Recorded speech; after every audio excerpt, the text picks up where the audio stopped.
What if you could win every negotiation and unlock a life of wealth and success? Let's reveal the secrets now. In today's turbulent economic climate, many of us are navigating uncharted waters, seeking new careers, launching bold ventures, or simply striving to get ahead. But beneath the surface of these everyday challenges lies a powerful, often overlooked discipline. It's a skill we use constantly, perhaps without even realizing its name, yet it's the very bedrock upon which empires are built. Think of figures like Donald Trump or the legendary Li Ka-shing. They didn't just stumble upon success. They mastered what many consider the single most critical skill in business and life: negotiation. Does the word negotiation conjure images of tense boardroom showdowns or complex legal battles? Many feel intimidated, viewing it as a specialized field reserved for experts. But I'm here today to implore you, embrace negotiation. Why? Because the fundamental principle of wealth creation, buying low and selling high, maximizing value, minimizing cost, is inextricably linked to your ability to negotiate effectively. It is the most direct, rapid, and potent tool for boosting your profits, slashing your expenses, and resolving conflicts that stand in your way. Today, we delve into the transformative wisdom found within Roger Dawson's phenomenal book, Secrets of Power Negotiating.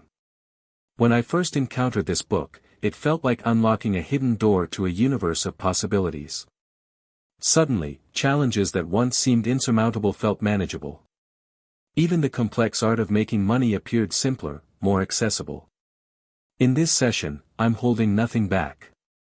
I'll share the most impactful insights I gleaned from Dawson's masterpiece. But we won't stop there.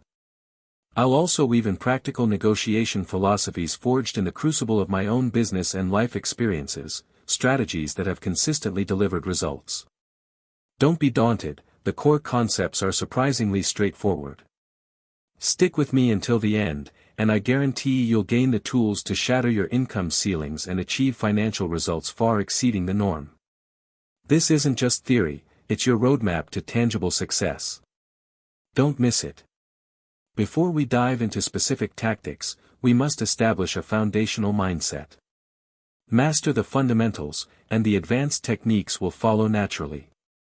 Think of negotiation mastery as climbing a ladder, with 4 distinct levels.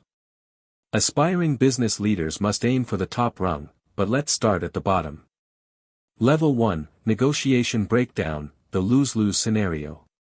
This is the ground floor, the point of no return. Talks have collapsed, bridges are burned, and the only recourse seems to be litigation. Why does it reach this stage?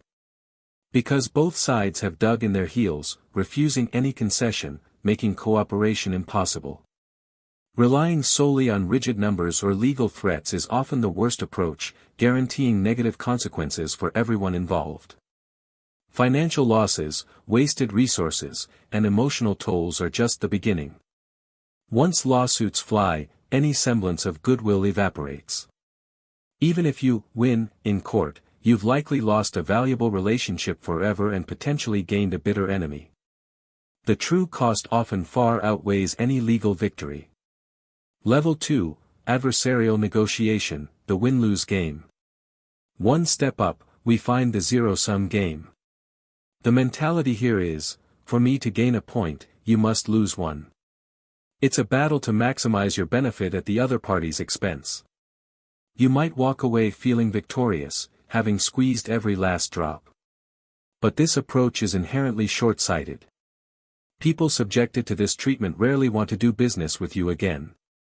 You secure a one-time gain but sacrifice the potential for lucrative, long-term partnerships.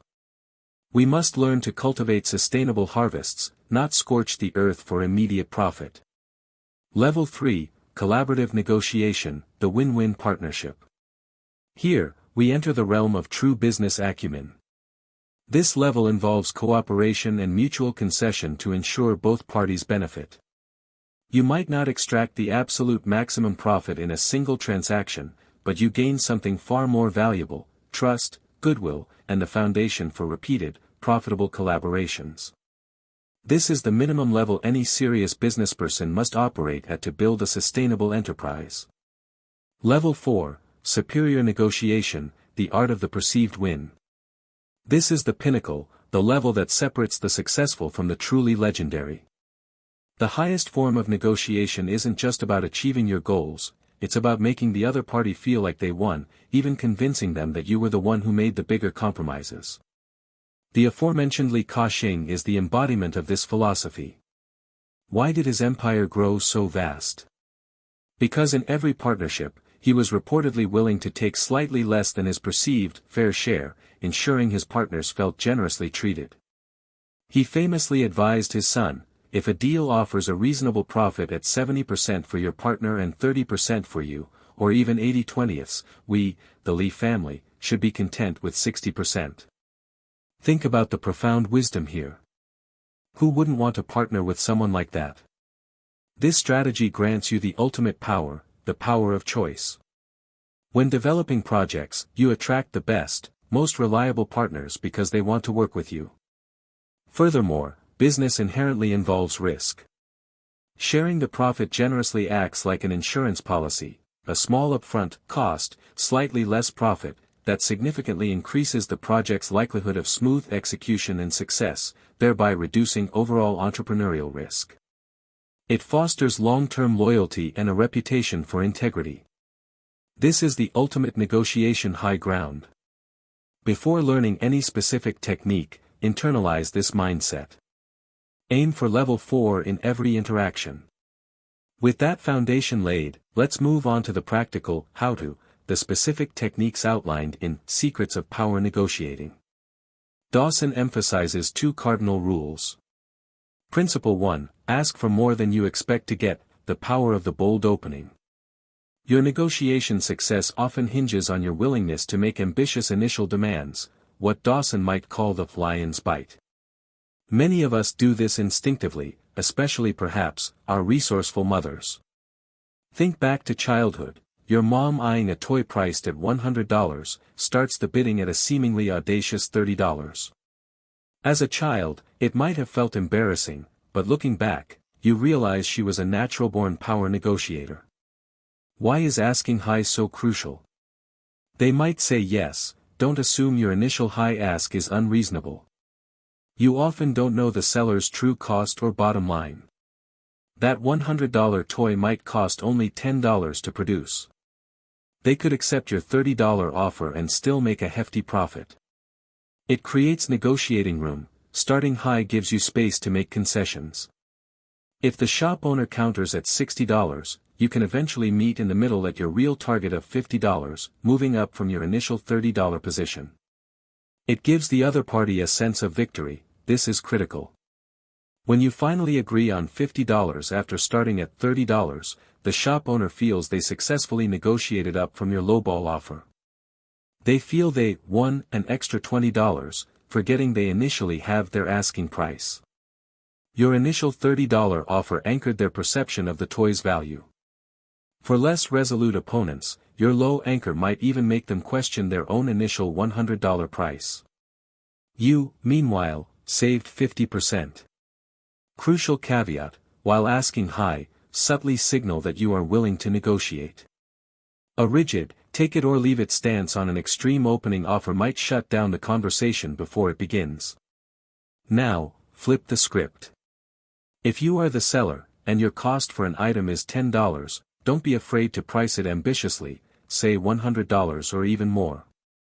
Remember, value is subjective. You define the value proposition. If you can compellingly justify your price and convince the buyer of the product's worth, that becomes its market value. Our mothers, honed by real-world experience, are often masters of this. They deserve our respect. Principle 2, never accept the first offer, mastering the flinch. Imagine you're buying a watch. The salesperson quotes $1,000. You feel it's steep and counter, would you take $900? If they instantly agree, okay, $900 it is. How do you feel? Do you feel like you got a great deal? Absolutely not. Your immediate thought is likely, damn, I should have offered $800.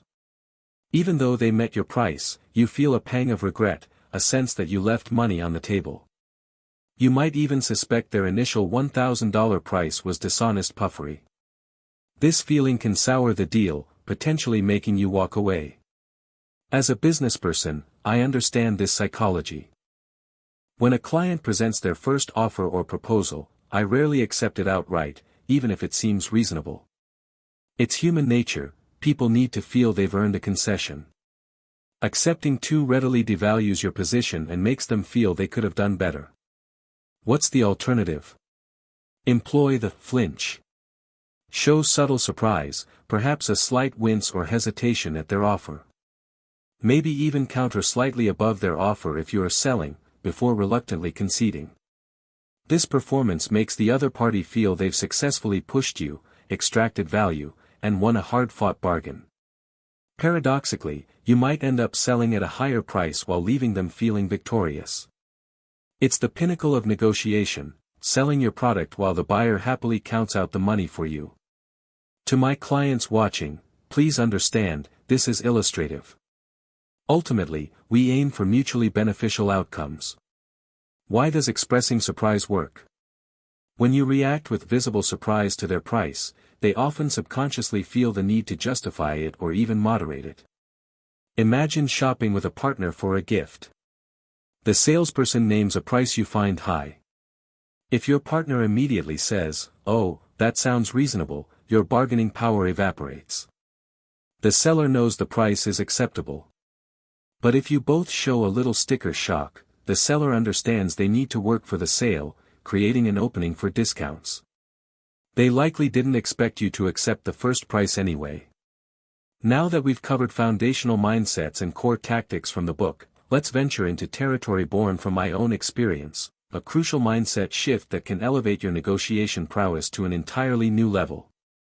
This is something I rarely share, even in internal training. Listen closely.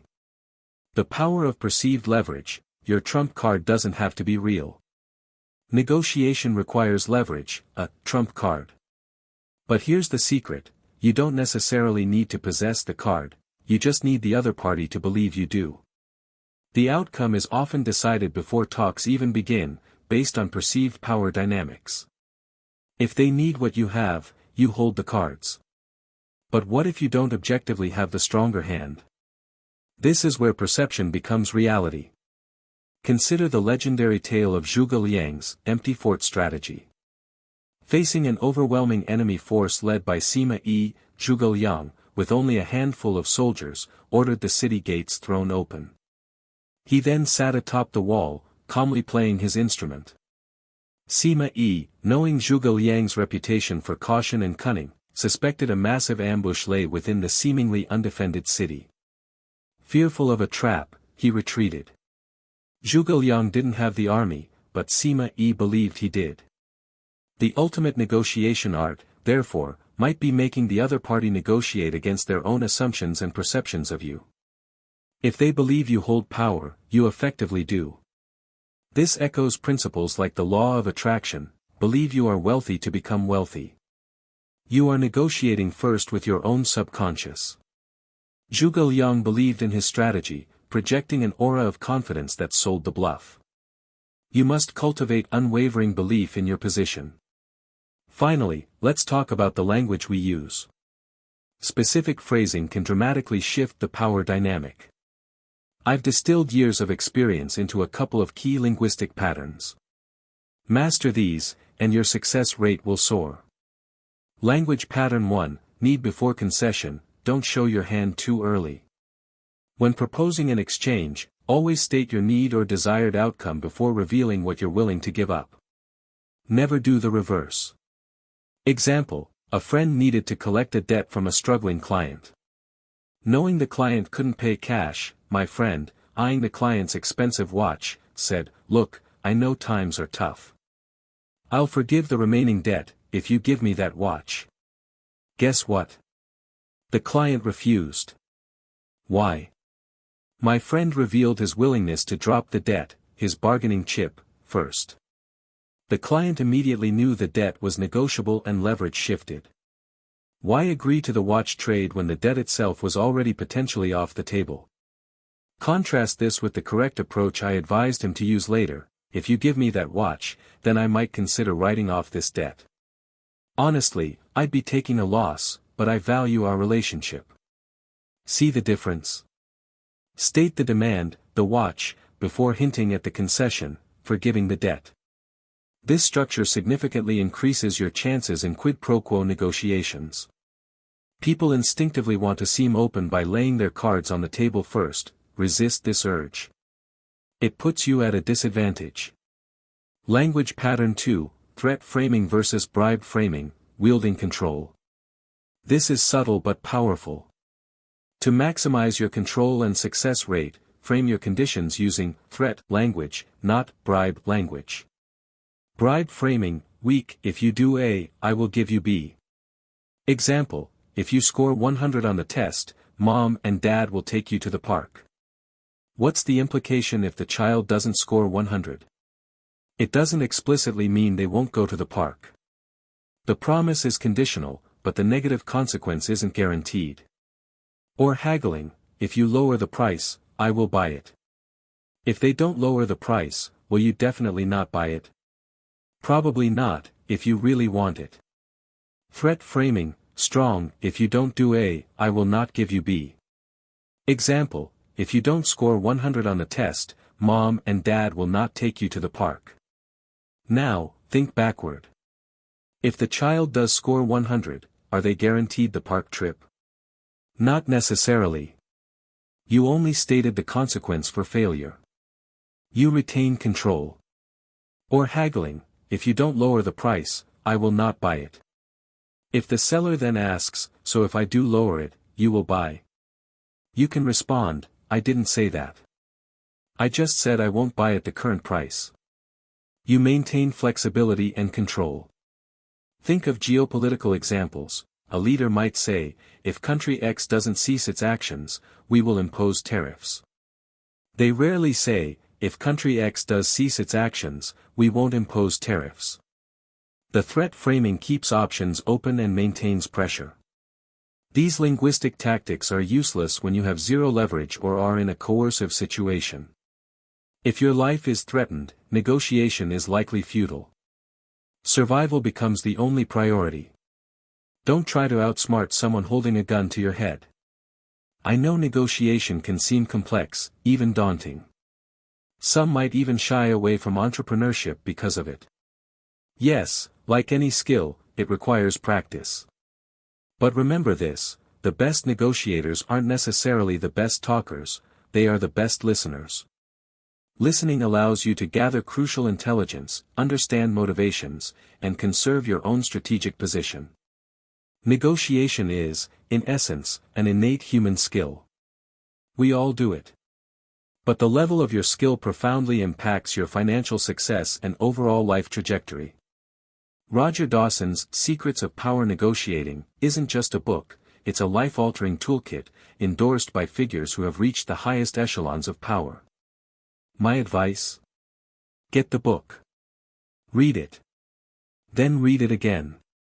I constantly revisit books that fuel financial wisdom until I've internalized their lessons. Perhaps that's one small secret to my own success.